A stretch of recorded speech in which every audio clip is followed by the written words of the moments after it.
بسم اللہ الرحمن الرحیم۔ میرے پاکستانیوں، یہ خوف کی فضا اسی دن کے لیے بنا رہے تھے کہ جب وہ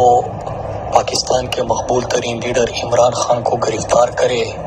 تو یہ سمجھے تھے کہ قوم نہیں نکلے گی، قوم کے اوپر اتنا پریشر ڈالو، اتنا میڈیا کے اوپر قدغنیں ڈالو، اتنا لوگوں کو ہراساں کرو، ان کو جیلوں میں ڈالو، ان کے گھر توڑو کہ جب وہ ایسا اقدام کرے تو لوگ سڑکوں پر نہ نکلے۔ میرے پاکستانیوں، آپ کو آپ کی لیڈر عمران خان نے کہا تھا کہ آپ نے خود فیصلہ کرنا ہے کہ گھر میں سہم کر، ڈر کر، بیٹھ کر ان کی غلامی تسلیم کرنی ہے یا آپ نے حقیقی آزادی حاصل کرنی ہے۔ میرے پاکستانیوں، جیسا کہ ہماری لیڈر نے ہمیں سکھایا ہے کہ آپ نے ہمیشہ پرامن رہنا ہے۔ آپ سب نے بڑی تعداد میں پورے پاکستان میں نکل کر ہاتھ میں پلے کارڈز اٹھا کے حقیقی آزادی کا اور عمران خان کی رہائی کا مطالبہ کرنا ہے۔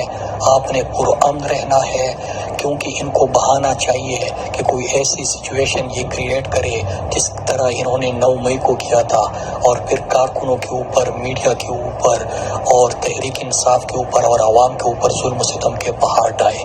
میرے پاکستانیوں، فیصلہ آپ کو کرنا ہے کہ آپ نے غلام رہنا ہے یا آپ نے حقیقی آزادی حاصل کرنی ہے۔ جس نام پر ہم نے یہ مملکت خدا داد پاکستان حاصل کیا تھا کہ پاکستان کا مطلب کیا؟ لا الہ الا اللہ، اور لا الہ الا اللہ کا مطلب کہ اللہ کے سوا کسی کے سامنے نہیں جھکنا۔ میرے پاکستانیوں، پرامن انداز میں اپنے لیڈر کے لیے اور اپنے ملک کی حقیقی آزادی کے لیے باہر نکلو۔ اپنے ملک کے مستقبل کے لیے، اپنے بچوں کے مستقبل کے لیے نکلو۔ انشاءاللہ وہ دن دور نہیں کہ پاکستان صحیح معنوں میں حقیقی آزادی حاصل کرے گا، صحیح معنوں میں ایک فلاحی ریاست بنے گا۔ آپ نے دیکھا کہ ریجیم چینج آپریشن کے بعد کس طرح پاکستان کی معیشت کو برباد کیا، خوشحالی کو برباد کیا، آئین کو انہوں نے ردی کی ٹوکری میں ڈالا، قانون کا ستیہ ناش کیا، عدالتوں کے فیصلے کو نہیں مانتے، الیکشن سے یہ بھاگتے ہیں، عوام سے یہ بھاگتے ہیں۔ لیکن کب تک یہ عوام سے بھاگیں گے؟ آپ نے آئین اور قانونی حق جو آپ نے یہ نہیں مانتے، لیکن ہم آئین اور قانون کو ماننے والے ہیں۔ آپ نے آئین اور قانون کے مطابق اپنا احتجاج ریکارڈ کرنا ہے، اور انشاءاللہ ہم جب متحد ہوں گے، اکٹھے ہوں گے، تو پاکستان کو کوئی بھی غلام نہیں رکھ سکتا۔ پاکستان اپنی حقیقی منزل کو انشاءاللہ پہنچے گا۔ میں اپنی ماؤں، بہنوں، بیٹوں سے، اپنے بزرگوں سے اپیل کرتا ہوں کہ آپ نے اپنے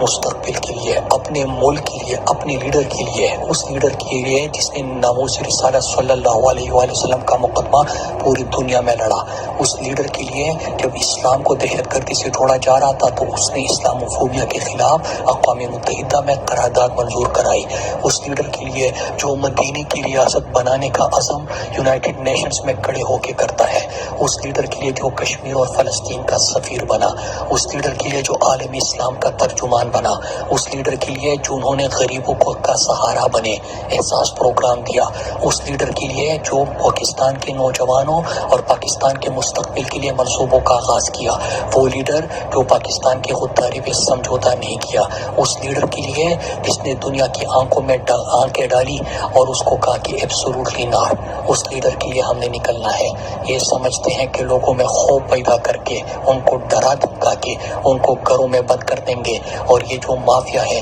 یہ پاکستان کے اوپر اس طرح حکومت کرتا رہے گا، اس طرح ظلم و ستم کرتا رہے گا۔ یہ نہیں ہو سکتا کہ ملک کے مفروض اور اشتہاری اور بگوڑا لندن میں بیٹھ کے منصوبے بنائے، اور یہ تمام ادارے اس پر عمل درآمد شروع کرنے کے لیے پاکستان کے مقبول ترین لیڈر عمران خان کو، جو سچے ہیں، جو جانتدار ہے، جو امانتدار ہے، اس کو جیل میں ڈالے۔ آپ نے اس کے خلاف نکلنا ہے۔ عمران خان نے ساری زندگی پاکستان کا مقدمہ لڑا، پاکستان کے بہتر امیج دنیا تک پہنچایا،